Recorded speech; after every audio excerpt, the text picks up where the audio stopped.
तर नमस्कार मित्रांनो, आतापर्यंत तुम्ही माझे व्हिडिओ बघितलेत, पण कधी मी तुम्हाला असं म्हणलं नाही की हा व्हिडिओ शेवटपर्यंत बघा. हा व्हिडिओ शेवटपर्यंत बघा हा मी मुद्दाम तुम्हाला म्हणतोय, कारण ह्या व्हिडिओमध्ये खरं तर मी जे सांगणार आहे ते कदाचित तुमच्या उपयोगाचं असेल आणि तुम्ही ह्या चुका करू नाहीत हे या व्हिडिओच्या माध्यमातून मी तुम्हाला सांगणार आहे. गेली वर्षभर झालं मी परेशान आहे डोळ्याच्या प्रॉब्लेममुळे. आजपर्यंत जे 3 ते 4 ऑपरेशन झालेत. कोणाला खरं वाटतंय, कोणाला खोटं वाटतंय, कोणी म्हणतंय हा नाटक करतोय. नाटक वगैरे काय करत नाही. तुम्ही डोळा बघू शकता माझा, ओढू नका जास्त.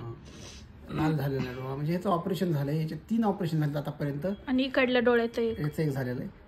तर ह्याचं ऑपरेशन झालं नेमकं कशाचं झालंय, नेमकं काय काय घडलं, काय नेमकं काय झालं. मी पडलो होतो, इथं लागलं होतं का आणखीन काय झालं होतं, नेमकं डोळ्याला काय प्रॉब्लेम झाले, ऑपरेशन कसं झालं, मग त्याला पैसे किती गेले, ह्याचे सगळ्याचे उत्तर मी तुम्हाला देणार आहे आणि सगळं खरं खरं सांगणार आहे, काही खोटं नाही. आणि हे मी का सांगणार आहे, कारण माझ्यावर जे मला जे अनुभव आलेत मी ते तुमच्यासोबत शेअर करायला पाहिजेत. कारण पुढच्याच ठेस मागचा शहाणा असं एक म्हण आहे. म्हणजे मी जर तुम्हाला माझे अनुभव सांगितलेत कदाचित तुमचे ते उपयोगी येतील भविष्यात, म्हणून सांगायचे. आपण 100% येतील, कारण पहिल्यांदा काही माहित नसतं आपल्याला. बरोबर.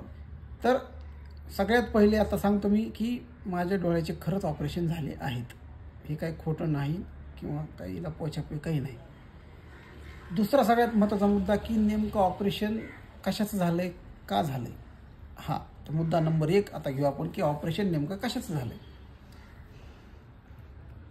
गेल्या वर्षी मार्च महिन्यामध्ये मी कडक उन्हामध्ये, एकदम ऊन होतं कडक, आणि त्या कडक उन्हामध्ये जवळजवळ 30-40 किलोमीटर असं मी गाडीवरती गेलो होतो. गेलो आणि वापस आलो. संध्याकाळी ज्यावेळेस मी घरी आलो त्यावेळेस माझ्या डोळ्यामध्ये असं टोचल्यासारखं मला जाणवलं. आणि ते टोचल्यासारखं जाणवल्याच्या नंतर मी त्याच्यावर पाणी वगैरे मारलं. मला वाटायचं की कचरा अडकाला आहे, कारण आपल्याला काही माहीत नव्हतं ना नेमकं झालं काय. आपण त्याच्यावर पाणी वगैरे मारलं. 1 दिवस थांबलो पण काही फरक पडला नाही. म्हणजे नेकनूरमध्येच आमच्या मित्राचं एक क्लिनिक आहे, त्याच्याकडे गेलो. त्याचा डोळ्याचा दवाखाना आहे, त्याच्याकडे गेलो. त्याने त्याच्या मशीनमध्ये चेक केलं. तो मला तुझ्या डोळ्याला काही झालेलं नाही, म्हणजे कचरा वगैरे काही नाही आहे, तू एकतर मोठ्या दवाखान्यामध्ये दाखव. तर मग आपण गेलो बीडला. पवार सरांचे डॉक्टर पवार सर आहेत, त्यांचं सिद्धिविनायक हॉस्पिटल आहे माने कॉम्प्लेक्सच्या जवळ. शनिवार होता. आपण शनिवारच्या दिवशी सकाळी 11, 11:30, 12 वाजता आपण तिथं पोहोचलो हॉस्पिटलमध्ये.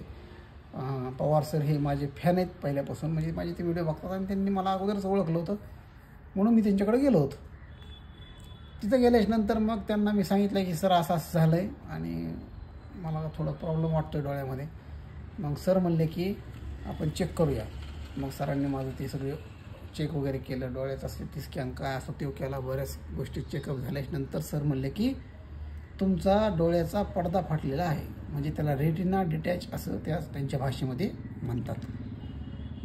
तर हा जो पडदा आहे, हा पडदा आपला फाटला होता. त्या पडदा फाटल्यामुळं आपल्याला काही दिसत नव्हतं आणि आजही या डोळ्याने आपल्याला एवढं काही दिसत नाही. हे तेवढंच खरं आहे, हे मी काही खोटं बोलत नाही तुम्हाला. आणि तो पडदा फाटल्या हे डॉक्टरने मला सांगितलं आणि त्याच्यावर ऑपरेशनसुद्धा सांगितलं की तुम्हाला उद्या ऑपरेशन करावं लागणार, ह्याचं लवकरात लवकर ऑपरेशन करा. आता तुम्ही घरच्या घरी कसं ओळखू शकता की पडदा फाटला आहे, हे तुम्हाला मी नेक्स्ट व्हिडिओमध्ये नक्की सांगेन. म्हणजे पडदा फाटला आहे घरीच कसं ओळखायचं, हा खूप महत्त्वाचा भाग आहे. हे मी तुम्हाला घरी सांगू शकतो की तुम्ही कसं काय डॉक्टरला दाखवता मी तुम्ही कसं काय ओळखू शकता की तुमचा पडदा फाटला आहे, हे मी तुम्हाला नेक्स्ट व्हिडिओमध्ये सांगतो. हे तर सांगितलं असतं, पण प्रॉब्लेम काय की खूप मोठा व्हिडिओ लोक बघत नाहीत, थोडेच व्हिडिओ बघतात आणि तुम्ही माझा पूर्ण व्हिडिओ बघा, हे मागचा उद्देश आहे. आता हे नेक्स्ट व्हिडिओमध्ये मी सांगतो की पडदा नेमकं का फाटतो, काय ह्याचे बरेच खेळ नाहीत, हे तुम्हाला मी नेक्स्ट टाइम सांगतो. चॅनलला जर नवीन असताल तर सबस्क्राईब फॉलो करायला विसरू नका. चला, थँक्यू व्हेरी मच.